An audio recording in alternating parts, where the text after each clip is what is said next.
SLBC ఘటనపై మాజీ మంత్రి హరీష్ విమర్శలు చేస్తున్నారు. 5 రోజులు అవుతున్నా సహాయక చర్యలు ఇంకా మొదలు కాలేదంటున్నారు. హెలికాప్టర్లలో మంత్రులు చక్కర్లు కొడుతున్నారని చెప్తున్నారు. ప్రస్తుతం మాట్లాడుతున్నారు. లైవ్ చూద్దాం.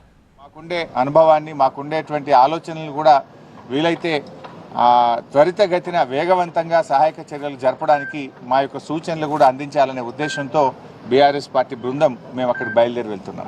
చిన్న విషయం, ముఖ్యమంత్రి ఢిల్లీలో కూడా చర్చ చేస్తూ గత 10 నెలల్లో బీఆర్ఎస్ ఎస్ఎల్బీసీ పట్టించుకోలేదు కాబట్టి అది కూలిపోయిందని అంటున్నారు. రేవంత్ రెడ్డికి నిజాలు మాట్లాడు ఆయన జీవితంలో రాదు. అందుకే ఆయన పేరు యనుమల రేవంత్ రెడ్డి కాదు, ఎగవేతల రేవంత్ రెడ్డి, అబద్ధాల రేవంత్ రెడ్డి అని పేరు పెట్టినాం మేము. ఎందుకు?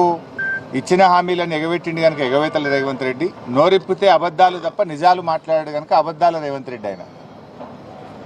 ఇవాళ ఈ ప్రాజెక్టు 9 ఏళ్ల కాంగ్రెస్ హయాంలో ఎస్ఎల్బీసీ ప్రాజెక్టులో 3,300 కోట్ల రూపాయలు ఖర్చు పెడితే 9 ఏళ్ల బీఆర్ఎస్ హయాంలో 3,900 కోట్ల రూపాయలు ఖర్చు పెట్టాం. అంటే కాంగ్రెస్ హయాం కంటే 600 కోట్ల రూపాయలు బీఆర్ఎస్ ప్రభుత్వం ఎక్కువగా ఖర్చు పెట్టింది.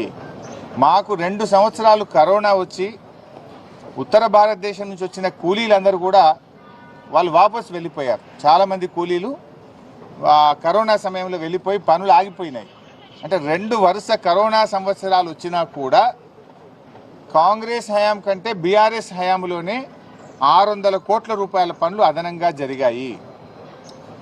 ఈ ప్రాజెక్టులో 2 సొరంగాలు, 2 బ్యాలెన్సింగ్ రిజర్వాయర్లు ఉన్నాయి. ఆ 2 బ్యాలెన్సింగ్ రిజర్వాయర్లలో ఏదైతే నక్కలగండి, దాన్నే దిండి కూడా పేరు పెట్టారు, దిండి బ్యాలెన్సింగ్ రిజర్వాయర్ అంటాం. దాంట్లో అది 7.5 టీఎంసీల నీటి సామర్థ్యం కలిగినటువంటి రిజర్వాయర్. భూసేకరణ చేసి R&R చేసి దాదాపు 95% పనులు దిండి బ్యాలెన్సింగ్ రిజర్వాయర్లో పూర్తి చేశాం.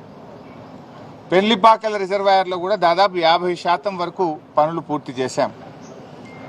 ఎస్ఎల్బీసీ టనల్లో ఆ రోజు పనులు ఆగిపోయి కాంగ్రెస్ హయాంలో మూలకు పడితే కేసీఆర్ గారు అసెంబ్లీలో అఖిలపక్ష సమావేశాన్ని పిలిచి ఆనాటి ప్రతిపక్ష నాయకులు జానారెడ్డి గారితో సహా నల్లగొండ జిల్లా నాయకులను కూడా పిలిచి అన్ని రాజకీయ పార్టీలను పిలిచి అందరి అభిప్రాయాలు తీసుకొని 100 కోట్ల రూపాయల మొబిలైజేషన్ అడ్వాన్స్ ఇచ్చి పనులను పునఃప్రారంభింపజేసింది మా బీఆర్ఎస్ ప్రభుత్వం, ముఖ్యమంత్రి కేసీఆర్ గారు.